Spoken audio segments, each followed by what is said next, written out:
Comment on est passé de ça à ça?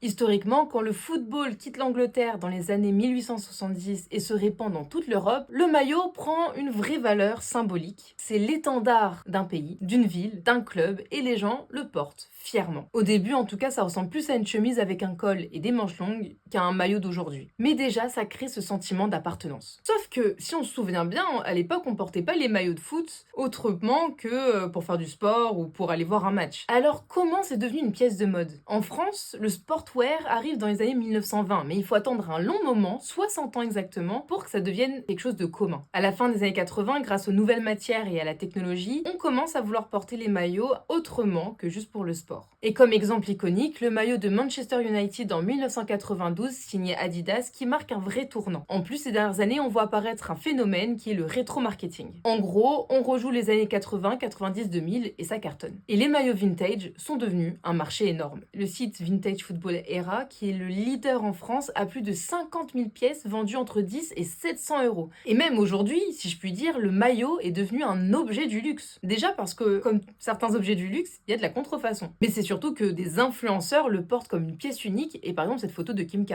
Et même des artistes qui construisent leur identité visuelle avec ce style qu'on appelle le blockcore, comme Orelsan avec Caen ou Big Flo et Oli avec Toulouse, où ils portent des maillots. Porté maintenant autant par les hommes que par les femmes, le maillot de foot c'est devenu un vêtement à part entière dans le dressing. Sauf que le problème, et comme tout avec la mode, c'est que les prix s'envolent. Entre la saison 2023-2024 et 2024-2025, le prix moyen d'un maillot de Ligue 1, avec flocage et badge officiel, a pris 12%, passant de 103,99 à 115 euros d'après le site spécialisé Footpack. Donc oui, les supporters ont plus de choix pour choisir un maillot, mais finalement, ils deviennent de moins en moins accessibles. Est-ce qu'on n'arrive pas doucement vers un énième objet de luxe?